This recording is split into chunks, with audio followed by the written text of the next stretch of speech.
The Alpha King married the ugly Omega as punishment. At sundown, a stunning beauty stood before him. Hello, everyone. Alara Whitmore had survived 23 years of strangers judging her face, but nothing prepared her for the morning an entire kingdom decided that marrying her was severe enough to punish a king. If you enjoy stories of courage, destiny, and love that learns to see beyond appearances, subscribe and turn on notifications to help our channel grow. Now, let's return to Silvercrest, where one royal sentence was about to wound two people in very different ways. Nearly 300 wolves filled the great hall beneath towering stone arches and silver banners.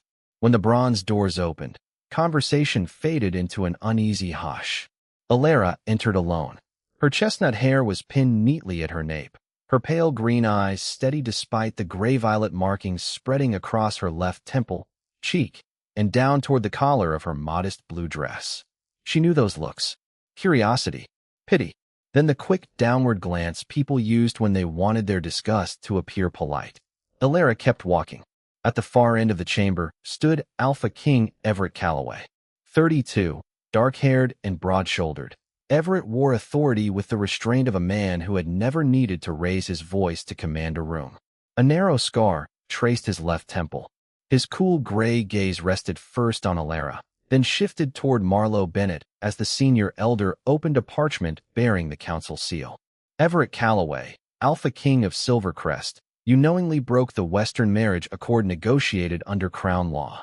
Everett's expression hardened, because that accord would have surrendered the independence of 3 border pacts. Your motive has been entered into record, Marlowe replied. Your violation remains. She let the silence settle before continuing. The accord concerned the Crown's right to choose a royal marriage. Therefore, the penalty answers the offense directly. Until now, your Majesty chose whom you would refuse. Today, the Council chooses whom you will accept. A murmur swept through the nobles. Alara finally understood why she had been summoned. Her stomach turned cold. This was not merely a forced marriage. The council intended to take Everett's most personal freedom because he had defied their political bargain. And they had chosen her because they believed she would make that loss humiliating. Near the front stood Brielle Hartwell in pale silver, the noblewoman many had expected would someday become Everett's Luna. Her expression remained perfectly composed as Marlowe announced. The council names Alara Whitmore as the king's bride. Someone laughed before quickly disguising it as a cough. The scarred Omega, another whispered. Then came the words Alara would remember long after every face in that hall had faded from memory. So she's the punishment. Her fingers tightened once against her skirt. She could have lowered her eyes. She could have made herself smaller and given them the picture they wanted. An ashamed Omega grateful to stand near a king. Instead, Alara lifted her chin. Everett descended from the dais. His attention passed briefly over the markings on her skin, and she saw the exact instant he understood the council's cruelty. They had chosen someone the court considered undesirable so that every time he looked at his wife, he would remember his defeat. But Alara would have to live inside that sentence too. Did you consent to this? Everett asked when he reached her. The question was quiet enough to belong only to them. No, Your Majesty. A flicker of anger crossed his face. Not at her. Then they punished you for my decision. Alara had not expected him to understand so quickly. Behind them, another whisper rose. Imagine presenting her as queen. Everett's gaze moved toward the sound, and silence followed. Alara looked back at him. They can call me your punishment, she said softly. I won't become your shame. For the first time, Everett seemed to see something beyond the face the court had already judged. Before he could answer, afternoon sunlight shifted through the western windows. Alara's attention snapped toward it. Her hand rose instinctively to the teardrop moonstone hidden beneath her collar. Still cloudy. Still cool. She exhaled and lowered her fingers. Everett noticed. Marlowe announced that the marriage would take place at dawn. The hall erupted into whispers again, but Everett was no longer watching his counsel.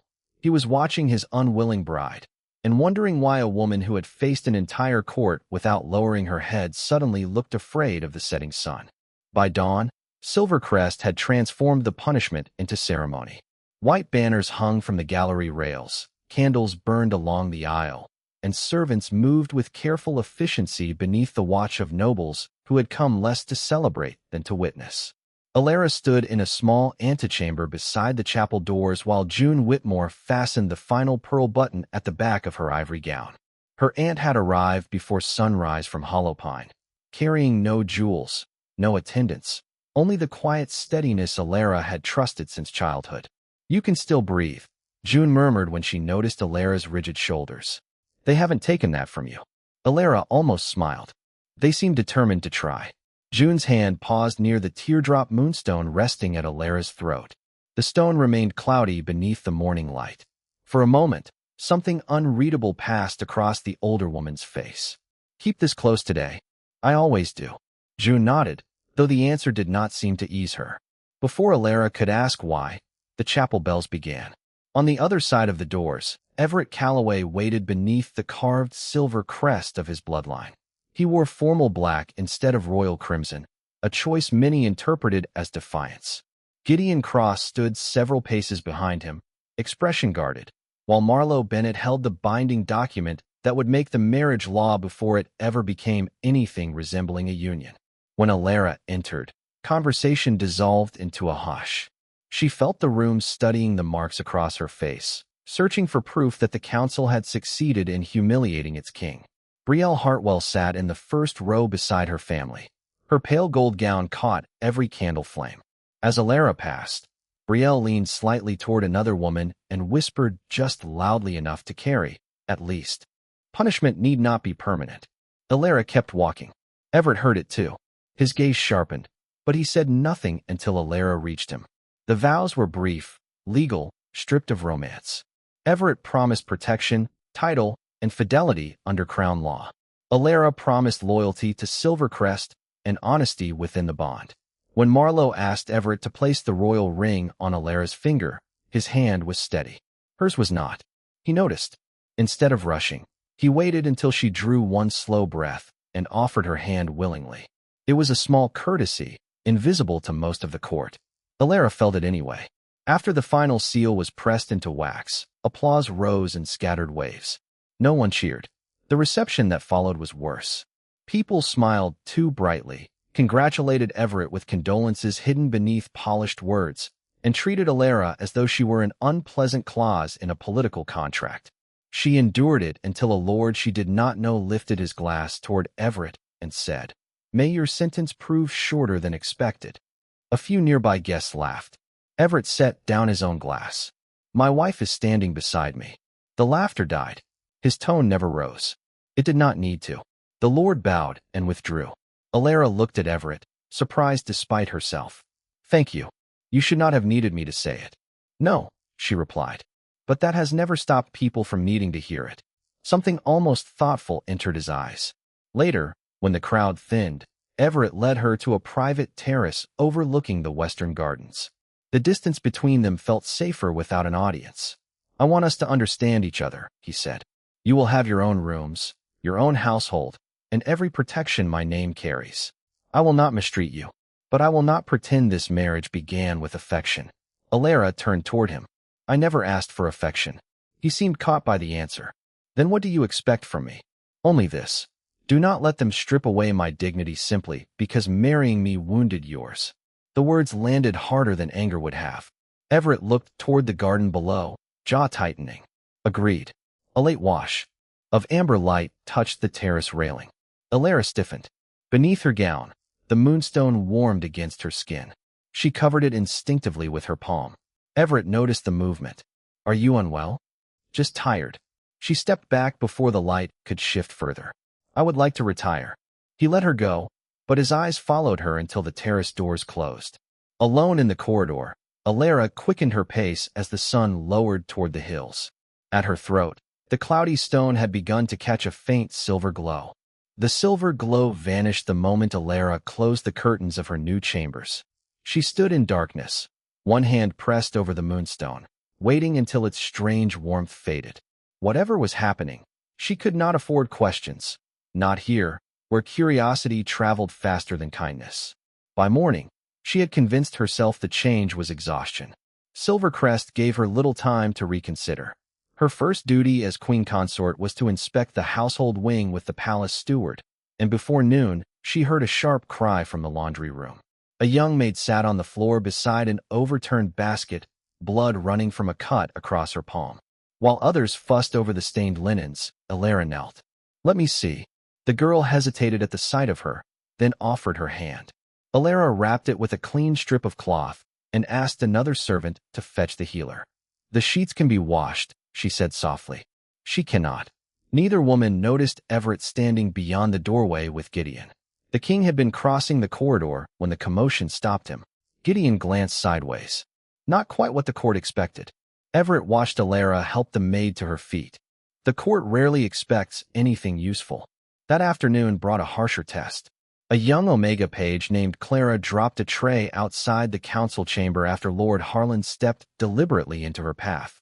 A silver pitcher struck the floor. "Clumsy creature," Harlan snapped. "Perhaps Omegas should remain below stairs." Clara went pale and bent immediately to gather the pieces. Alara reached her first. "Leave them." Harlan stared. "Your Majesty?" The title sounded almost insulting in his mouth. Alara rose slowly. "You caused the accident. Surely you are not accusing. I watched your boot move." Several council aides had stopped nearby. Harlan's face reddened. A queen should be careful about choosing servants over nobles. Alara's pulse quickened, but her voice remained even. A noble should make that choice unnecessary. Everett heard the exchange from inside the chamber. By the time he appeared, Harlan had already retreated under the weight of watching eyes. Alara expected correction. Instead, Everett looked at the broken pitcher, then at Clara. "Were you injured?" "No, Your Majesty." "Then go." When she fled, he turned to Alara. "Harlan controls 3 council votes. Then I hope he uses them more carefully than his feet." Gideon coughed into his fist, poorly disguising amusement. Everett stared at his wife for a beat too long. "You knew confronting him could make your position harder." "My position was difficult before I spoke." She met his eyes. Silence would only have made Clara's harder too. Something in Everett's expression changed. Not warmth exactly, but the first fracture in an assumption he had never examined. That evening, Brielle arranged an intimate supper for several prominent houses and insisted the king's new wife attend.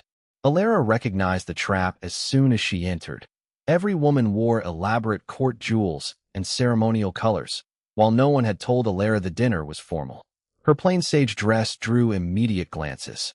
Brielle approached with flawless concern. "Oh, Alara." No one explained. "Apparently not." "How unfortunate." Alara smiled gently. "For whom?"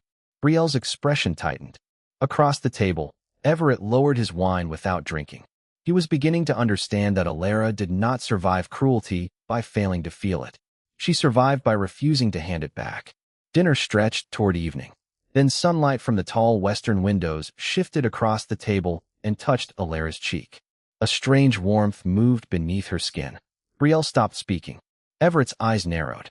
One gray violet mark near Alara's temple had faded at its edge. Alara realized it. A heartbeat later, she rose so quickly her chair scraped the floor. "Excuse me." She hurried from the room before anyone could object. In the corridor, her moonstone pulsed warm against her chest. Behind her, the dining room door opened. Everett had followed. Everett caught up with Alara before she reached the staircase. "Wait." She stopped with her back to him as the last amber light stretched across the corridor. "I'm tired, Everett." It was the first time she had used his name, but he barely registered it. His attention had settled on the gray-violet pattern near her temple. Something changed at dinner. Alara's hand closed around the moonstone beneath her dress. "I need to go." The mark on your face faded. She turned then, fear sharpening her pale green eyes. "And now you want to examine me too?" The question stopped him. Everett remembered the nobles staring at her on the day of their sentencing, measuring her as though her appearance were public property. He stepped away from her path. "No," Alara seemed surprised. "I saw something I don't understand. That doesn't give me the right to demand an explanation from you." Some of the tension left her shoulders. "Thank you. But if it frightened you, Nathaniel may be able to help." "Not tonight." "Then not tonight."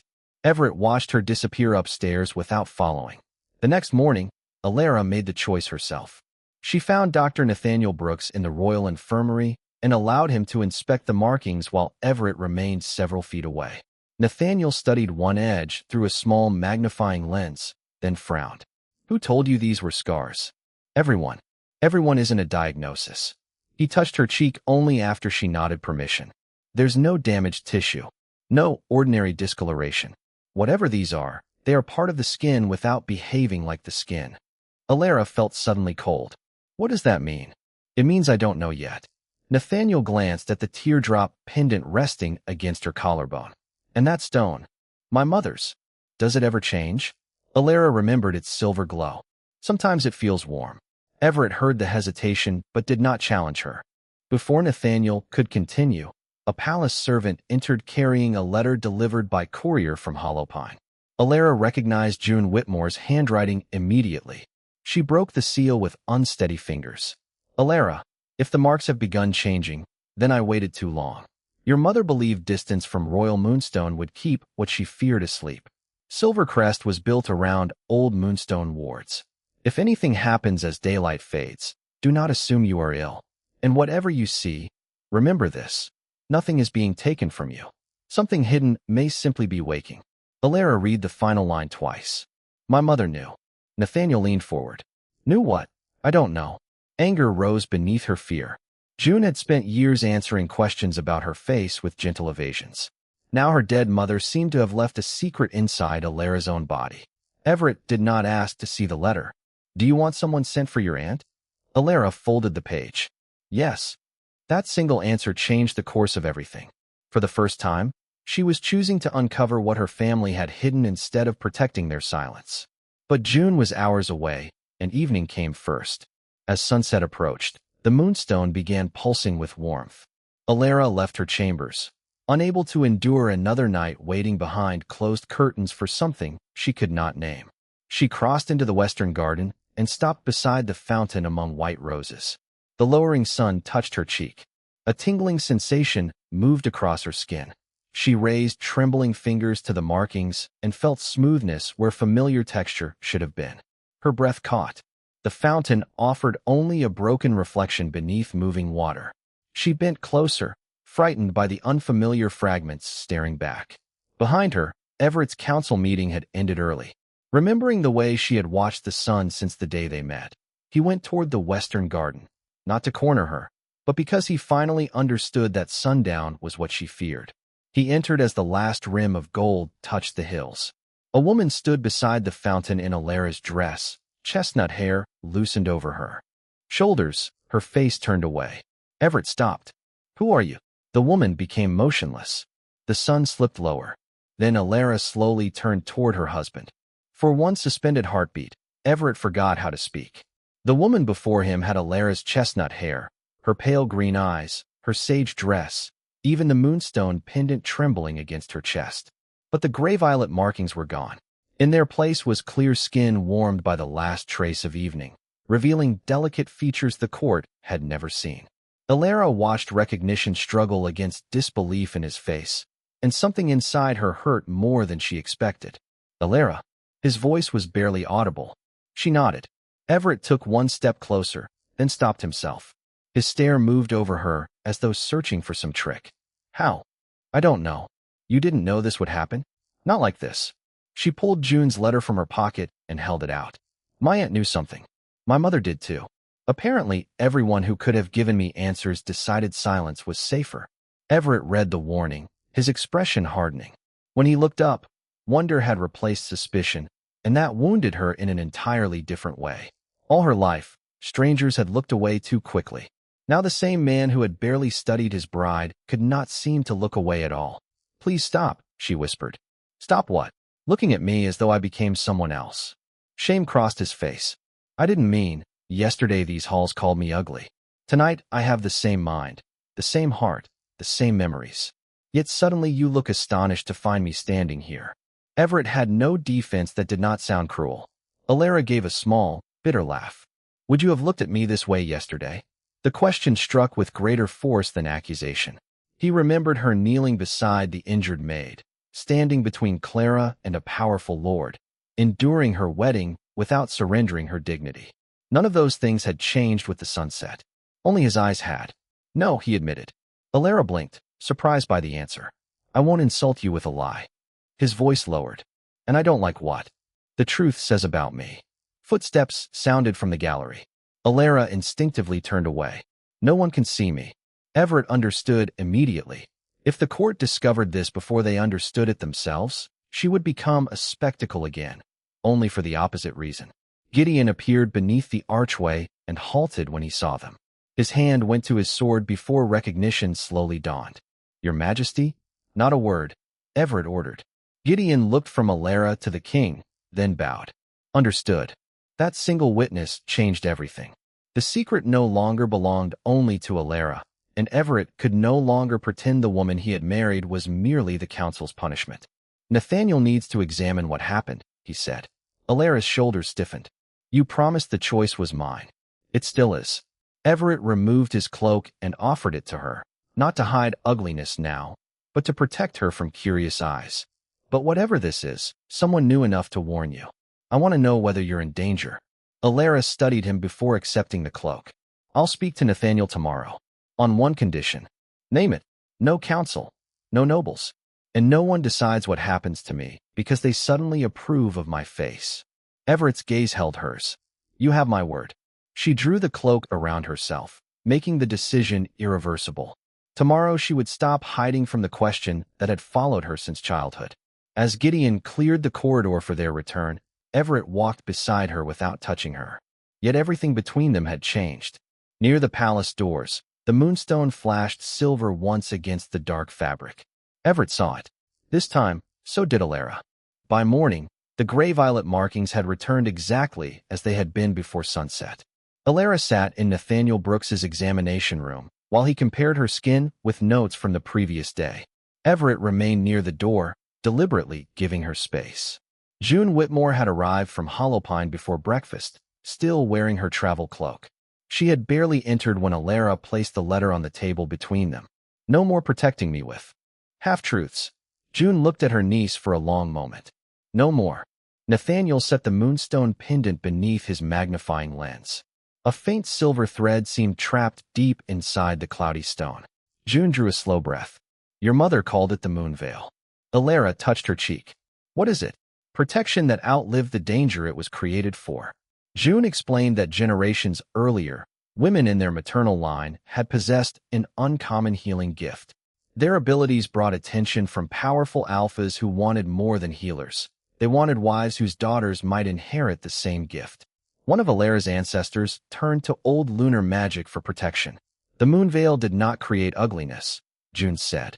"It altered how daylight revealed the women who carried it, obscuring the features others had once coveted. After sundown, when lunar influence strengthened, the veil loosened." Nathaniel looked toward Alara. "That fits what we've observed. It also explains why I found no scar tissue."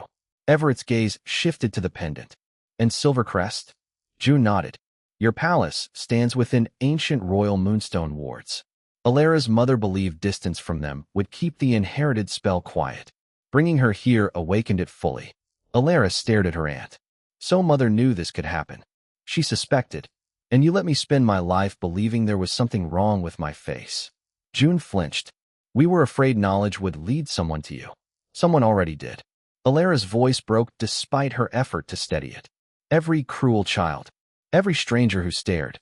Every person who decided what I deserved before I spoke. You protected me from hunters who may never have come, but you left me alone with everyone who did." June's eyes filled. She offered no excuse. "You're right." The simple admission hurt less than another justification would have. Nathaniel turned the pendant beneath the lens. "There's something we still don't know. The moon veil is responding more strongly each evening. I can explain why it wakes here. I cannot yet predict whether the pattern will stabilize." Everett's posture tightened. "Could it harm her?" "I have no evidence that it will. I also won't pretend certainty." Alara reached for the pendant. "Then we watch it. We don't lock me away because people might want what they see." Everett answered before June could. "Agreed." That evening, he found Alara alone in the library as sunset approached. She did not hide when he entered. "Are you here to see whether I change again?" "No." Everett took the chair opposite hers instead of standing over her. "I came because I owe you an answer." "To what?" "The question you asked in the garden." Alara went still. He continued. "I was stunned by your face. I won't lie about that. But what troubles me is how easily beauty made me curious when your character should have done it sooner." The fading daylight reached her skin. One marking softened along her cheek. Everett kept his attention on her eyes. "Don't become gentle because you discovered I can look different," she said. "Then tell me what would mean something. Respect me when the marks are there. Believe me when the room doesn't. Give me a choice even when you think you know what is best for me." Everett nodded. "Then that is where I start." The sun disappeared. Silver stirred inside the pendant, and the moon veil receded. Alara watched him carefully. His gaze did not wander. For the first time, the silence between them felt less like distance and more like possibility. Then the library door opened. Brielle Hartwell stood frozen on the threshold. Her eyes moved from Alara's transformed face to the glowing moonstone, then to Everett. Shock sharpened into understanding. Everett rose, but the secret had already crossed the one boundary he could no longer protect. Brielle slowly stepped backward. "So this," she whispered, "is what you've been hiding." Brielle did not shout. She did something more dangerous. By breakfast, she had requested a formal inquiry into concealed enchantment within the royal marriage, and by noon, the phrase had spread through Silvercrest. Everett ordered the gossip stopped, but Brielle invoked an old crown law before Marlowe Bennett could dismiss her complaint. "If unknown magic touches the royal bloodline," Brielle said before the council, "the court is entitled to witness its nature." "You want a spectacle?" Everett replied. "I want the truth." "Then ask Alara instead of putting her on display." Alara, seated beside him, heard the anger beneath his restraint. Days earlier, he might have decided what was best for her without asking. Now he turned. "You can refuse." Every face shifted toward Alara. She remembered closed curtains, June's frightened silence, and a lifetime spent carrying shame for something she had never understood. "No," she said. "I'll appear at sundown." Everett's expression tightened. "You owe them nothing." "I know." She met his eyes. "That's why the choice matters." At sunset, the ceremonial hall filled beyond capacity. Nathaniel stood with June near the dais. Gideon guarded the doors. Alara entered wearing a simple ivory gown and her mother's teardrop moonstone. Nothing concealed the gray violet markings across her temple, cheek, and neck. Brielle watched from among the noble houses. "Tell them," Alara said to June. Her aunt stepped forward. With Nathaniel confirming what he had observed, June revealed the Moonvale's history. Women in Alara's maternal line had carried a rare healing gift, and powerful alphas once pursued them for their beauty, their abilities, and the daughters they might produce. The enchantment had been created not to manufacture beauty, but to conceal what predatory men wanted to possess. Alara never cast it, Nathaniel said. She inherited it. Brielle's composure faltered. "Then why hide the truth?" Alara answered before June could. "Because the women before me learned that being desired could become another kind of cage." At that moment, the sinking sun reached the western windows. Silver awakened inside the moonstone. The markings along Alara's temple began to recede. A collective breath moved through the chamber as the moon veil loosened across her cheek and neck, revealing the face Everett had first seen beside the fountain. The transformation took only moments. The court's transformation was faster. Men who had once smirked straightened in astonishment. Women who had offered pity leaned forward. Someone whispered, "She's stunning." Another murmured, "How extraordinary." One nobleman actually rose from his seat. Alara looked across those suddenly admiring faces, and the cruelty of it nearly stole her breath. Everett saw it too. He descended from the dais and stood beside her. "Sit down." The nobleman obeyed. Everett surveyed the chamber. "Which woman are you honoring now? The same woman you refused to honor when you thought her ugly?" No one answered. Her face changed. Did her character? His voice remained controlled, making every word cut deeper. Was she less courageous when you laughed at her? Less compassionate when she cared for your servants? Less worthy when you believed these markings made her something to be ashamed of? Silence answered him. "You called her my punishment." Everett looked across the nobles who had whispered on the day of his sentencing. "The punishment was never marrying Alara. It was discovering how easily I allowed this court's prejudice to shape what I saw." Alara turned toward him. He did not study the beauty the hall had suddenly discovered. His eyes remained on hers. "And that failure was mine." Brielle's cheeks burned. "Her bloodline still changes everything. A royal healer's descendant has political value." Everett faced her. "That sentence is exactly why the moon veil had to exist." Brielle fell silent. Then Marlowe rose with the original marriage record in her hands. There is one legal consequence we cannot ignore. Everett's expression hardened. What consequence? The council selected Alara under a formally recorded assumption that she possessed no politically significant lineage. Tonight proves that assumption false.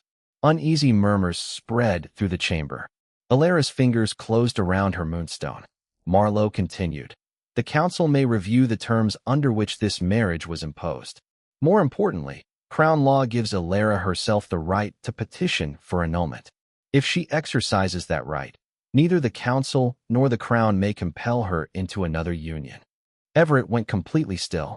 The choice stolen from both of them had finally returned, but this time it belonged to Alara. He looked at her and extended his hand without taking hers.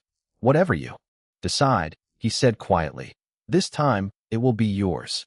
Alara stared at his open palm. Then Marlowe placed the annulment petition on the table before her. Everett did not close his hand around Alara's. He left the choice where it belonged, palm open between them, until she placed her fingers in his. The next morning, every council seat was occupied before the first bell. Marlowe Bennett stood at the center with two documents: the council's proposal to review the punishment marriage and a new contract recognizing Alara's politically significant lineage. If the existing union is annulled, Marlowe said, the Crown could enter a new marriage reflecting Lady Whitmore's recognized standing. Everett looked at the second document. Recognized standing. His voice was quiet. Days ago, this council considered her suitable because marrying her would humiliate me. Now you discover something valuable in her blood, and suddenly she deserves a more respectable contract. No one answered. Brielle sat among the noble houses, stripped of yesterday's certainty. Nathaniel's findings and June's testimony had already established that Alara neither created nor knowingly manipulated the Moonveil. Marlowe lowered the parchment. The law permits the council to correct an agreement when material assumptions prove false. Then correct your assumptions. Everett rose. Not my wife. He descended from the dais and stopped beside Alara. She wore a simple dark blue gown, her mother's moonstone resting at her throat.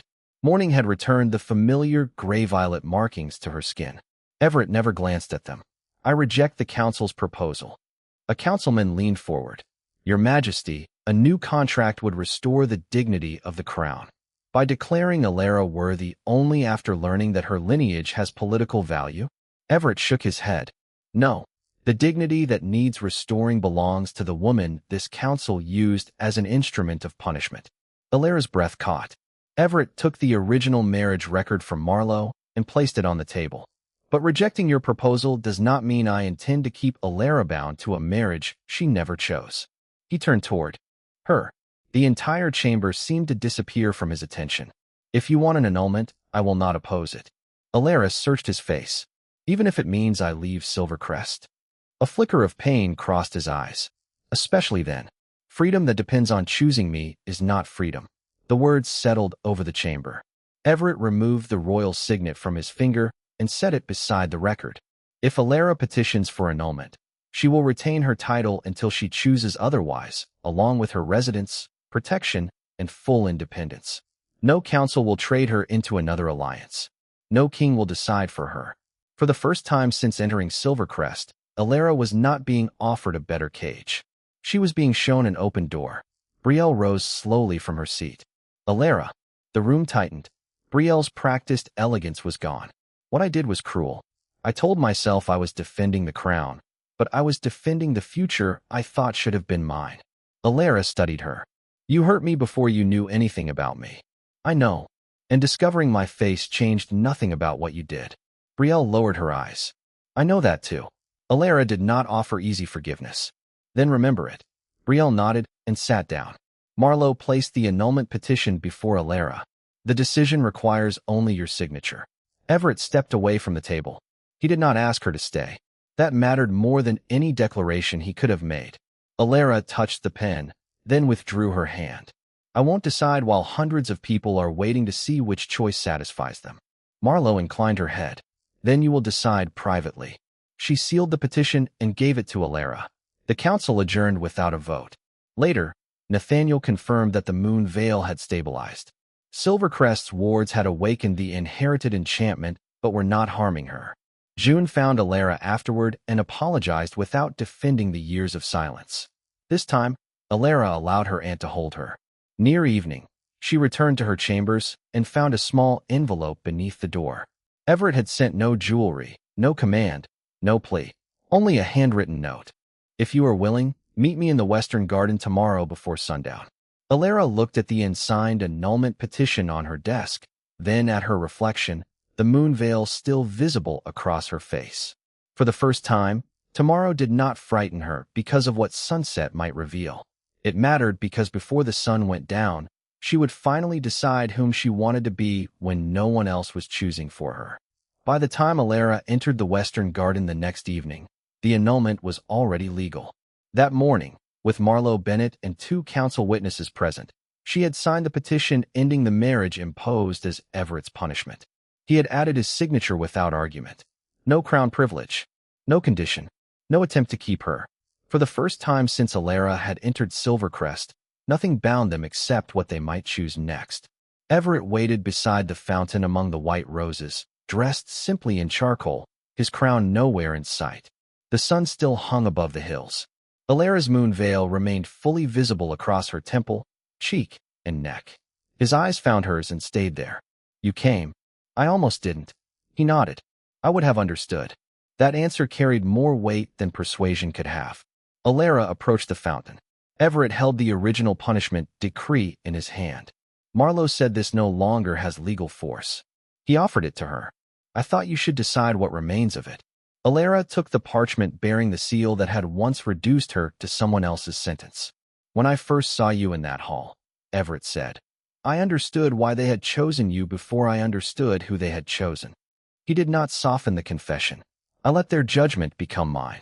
Alara looked at him. And then you saw me at sundown. Yes. And everything changed. Not everything. Everett stepped nearer, careful not to close the distance completely. My attraction changed. My understanding didn't change fast enough. His voice lowered. You had already shown me courage, kindness, loyalty to people who had nothing to offer you. I noticed those things, but I still needed your beauty too. Shock me into looking closer. I will regret that longer than you may ever know. Alara's fingers tightened around the decree. My mother believed the moon veil could reveal what kind of man stood before me. Then I failed its first test. You did. He accepted the words without flinching. Alara looked toward the lowering sun. But you didn't fail the last one. She tore the powerless decree through the council seal. Everett watched the pieces fall into the fountain. That marriage is over, she said. Pain crossed his face, though he did not reach for her. Then you're free. Yes. She stepped closer. Which means if I stay now, it is because I choose to. Everett went still. Alara, no punishment. No council order. No debt between us. Her eyes glistened. If you still want the woman standing here, ask her. He glanced toward the horizon, then back to the markings still covering her face. Before the sun goes down, a small smile trembled across her mouth. Especially before the sun goes down. Alpha King Everett Calloway lowered himself to one knee. There was no court to impress, no law demanding obedience, no audience waiting to approve his choice. Alara Whitmore, I cannot promise I will never fail you. I can promise I will never again confuse your worth with what the world sees. Will you choose me freely as your husband and mate? Tears slipped down her cheeks. Yes. Everett closed his eyes for one brief second before rising. He did not touch her until she reached for him first. Their hands joined while the moon veil was still visible. Only then did the sun meet the horizon. The moonstone warmed between them, silver spreading through its cloudy center as the markings slowly disappeared. Everett never looked away from her eyes. When the transformation ended, Alara whispered, Aren't you going to stare? His smile was quiet. I already chose you. Weeks later, Marlowe recorded their voluntary marriage and, at Alara's request, Silvercrest abolished the law allowing marriage to be used as punishment. Nathaniel preserved the truth of the moon veil so its history could never again be buried in fear, and June gave Alara her mother's remaining letters, finally.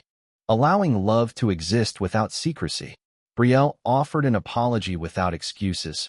Alara accepted it without pretending forgiveness erased memory. And every evening afterward, Alara still changed with the fading light.